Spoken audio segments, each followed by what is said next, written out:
வணக்கம். ஆகாஷ்வாணி புதுச்சேரி செய்தி அறிக்கை வாசிப்பவர் கிருஷ்ணமூர்த்தி ராமசுப்பிரமணியன். தங்கம், கைபேசிகள், இருசக்கர மற்றும் 4 சக்கர வாகனங்கள் போன்ற இலவசங்களை பிரதமர் திரு நரேந்திர மோடி அறிவித்ததாக கூறும் வீடியோ பொய்யானது என்று அரசு நிராகரித்துள்ளது. அத்தகைய எந்த அறிவிப்பையும் பிரதமர் வெளியிடவில்லை என்றும் பத்திரிகை தகவல் அலுவலகத்தின் உண்மை சரிபார்க்கும் பிரிவு தெரிவித்துள்ளது. செயற்கை நுண்ணறிவு மூலம் உருவாக்கப்பட்ட போலியான வீடியோ என்று மேலும் தெரிவித்துள்ளது. இதுபோன்ற தவறான தகவல்கள் பற்றி பொதுமக்கள் எச்சரிக்கையாக இருக்க வேண்டும் என்றும் அவற்றை நம்புவதற்கு முன் உண்மைகளை சரிபார்க்க வேண்டும் என்றும் அரசு கேட்டுக் கொண்டுள்ளது. மத்திய வெளியுறவுத்துறை அமைச்சர் டாக்டர் ஜெய்சங்கர் இன்று முதல் வரும் 10ஆம் தேதி வரை பிரான்ஸ் மற்றும் லக்சம்பர்க் ஆகிய நாடுகளுக்கு அரசுமுறை பயணம் மேற்கொள்கிறார். இந்த பயணத்தின் போது பிரான்ஸ் வெளியுறவு அமைச்சர் திரு ஜான் நோயல் பாரெட் மற்றும் பிற அதிகாரிகளுடன் பேச்சுவார்த்தை நடத்த உள்ளார். இந்தியா பிரான்ஸ் கூட்டாண்மையின் கீழ் இதுவரை ஏற்பட்ட முன்னேற்றங்கள் குறித்து விவாதிக்க உள்ளனர். மேலும் 31வது பிரான்ஸ் தூதர்களின் மாநாட்டில் டாக்டர் ஜெய்சங்கர் உரையாற்றுகிறார். தொடர்ந்து லக்சம்பர்க் நாட்டிற்கு பயணம் மேற்கொள்ளும் அவர் அந்நாட்டின் மூத்த தலைவர்களுடன் பேச்சுவார்த்தைகள் நடத்துகிறார். தொடர்ந்து அங்கு வாழும் இந்திய வம்சாவளியினரையும் அவர் சந்தித்து கலந்துரையாடுகிறார். லடாக் யூனியன் பிரதேசத்தில் அரசு வேலைவாய்ப்பில் விளையாட்டு வீரர்களுக்கு 4% இடஒதுக்கீடு வழங்கப்படும் என்று யூனியன் பிரதேச நிர்வாகம் அறிவித்துள்ளது.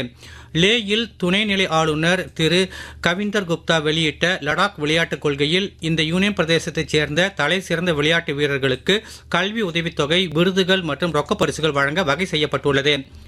மேலும் லடாக்கிற்கென விளையாட்டு கவுன்சில் ஒன்றை உருவாக்கி கட்டமைப்பு வசதி மற்றும் பயிற்சிகள் உள்ளிட்ட பணிகளை விளையாட்டு சங்கங்களுடன் ஒருங்கிணைந்து மேற்கொள்ளவும் ஏற்பாடு செய்யப்பட்டுள்ளது. சர்வதேச இளையோர் பாய்மர படகு சாம்பியன் போட்டிகள் சென்னையில் இன்று தொடங்குகிறது. வரும் 10ஆம் தேதி வரை சென்னை துறைமுக வளாகத்தில் நடைபெறும் இப்போட்டியில் 13 நாடுகளைச் சேர்ந்த 100க்கும் அதிகமானோர் பங்கேற்கின்றனர். விண்ட் சர்ஃபிங், ஸ்கிஃப் உள்ளிட்ட 5 பிரிவுகளில் இப்போட்டி நடைபெறும்.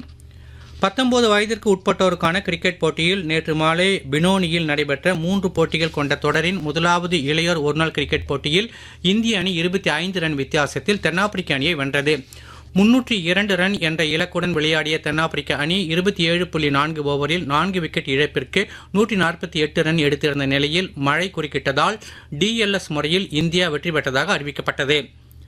தென்கிழக்கு வங்கக்கடல் மற்றும் அதனை ஒட்டிய பகுதிகளின் மேல் வளிமண்டல மேலடுக்கு சுழற்சி நிலவுவதால் தமிழகம், புதுச்சேரி, காரைக்கால் ஆகிய பகுதிகளில் இன்று முதல் வரும் 10ஆம் தேதி வரை லேசானது முதல் மிதமான மழை பெய்யக்கூடும் என்று சென்னை வானிலை ஆய்வு மையம் தெரிவித்துள்ளது. புதுச்சேரியில் சுற்றுலாத்துறை சார்பில் 31வது சர்வதேச யோகா திருவிழா இன்று மாலை தொடங்கி வரும் 7ஆம் தேதி வரை நடைபெறவுள்ளது. இன்று கடற்கரை சாலை காந்தி திடலில் நடைபெறும் விழாவில் துணைநிலை ஆளுநர் திரு கைலாஷ்நாதன் இவ்விழாவினை தொடக்கி வைக்கிறார். முதலமைச்சர் திரு ரங்கசாமி, சட்டப்பேரவைத் தலைவர் திரு செல்வம், அமைச்சர் திரு லட்சுமி நாராயணன், நாடாளுமன்ற உறுப்பினர்கள் திரு செல்வ கணபதி, திரு வைத்திலிங்கம், தலைமைச் செயலர் திரு சரத் சௌஹான், அரசு செயலர் திரு மணிகண்டன் உள்ளிட்டோர் பங்கேற்கின்றனர். சர்வதேச யோகா திருவிழாவில் பல்வேறு நாடுகளில் இருந்தும் இந்தியாவின் பல்வேறு மாநிலங்களில் இருந்தும் யோகா நிபுணர்கள் கலந்து கொள்கின்றனர். இன்று மாலை ட்ரோன் ஷோ மற்றும் இசை நிகழ்ச்சி நடைபெறுகிறது.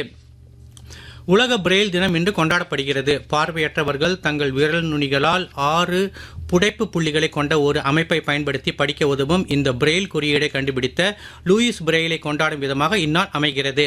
இன்று பிரெயில் உலகம் முழுவதும் பல மொழிகளில் பயன்படுத்தப்படுகிறது. இந்த நாளை நினைவு கூறும் வகையில் தேசிய பார்வையற்றோர் கூட்டமைப்பு புதுடெல்லியில் பல்வேறு நிகழ்ச்சிகளுக்கு ஏற்பாடு செய்துள்ளது. பாரதிய ஜனதா கட்சியின் அனைத்து பிரிவுகளின் நிர்வாகிகள் மாநாடு புதுச்சேரியில் தொடங்கி நடைபெற்று வருகிறது.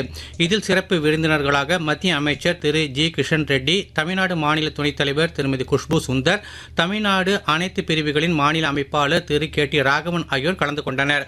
மேலும் புதுச்சேரி பிஜேபி மாநில தலைவர் ராமலிங்கம், பிஜேபி அமைச்சர்கள், சட்டமன்ற உறுப்பினர்கள் மற்றும் அனைத்து பிரிவு நிர்வாகிகள், தொண்டர்கள் பலர் கலந்து கொண்டுள்ளனர். இம்மாநாட்டில் பேசிய மத்திய அமைச்சர் திரு கிஷன் ரெட்டி, இரட்டை என்ஜின் ஆட்சி புதுச்சேரியில் சிறப்பாக செயல்படுகிறது என்று தெரிவித்தார். புதுச்சேரி மாநிலத்தில் 25,000 கோடி ரூபாயில் சாலை மேம்பாட்டு திட்டங்கள் தயார் செய்யப்பட்டு தேசிய நெடுஞ்சாலைத்துறையின் மூலம் 3,100 கோடி ரூபாய் செலவில் 85 கிலோமீட்டர் பணி முடிந்துள்ளது என்று கூறிய அவர் 11,000 கோடி ரூபாய்க்கு பணிகள் நடைபெற்று வருவதாகவும் தெரிவித்தார். மத்திய அரசின் உற்பத்தியுடன் கூடிய ஊக்கத்தொகை திட்டத்தின் கீழ் புதுச்சேரியில் லேப்டாப் தயாரிப்பு தொழிற்சாலை அமைக்க உள்ளது என்று அவர் மேலும் கூறினார். இத்துடன் இந்த செய்தி அறிக்கை நிறைவு பெறுகிறது. வணக்கம்.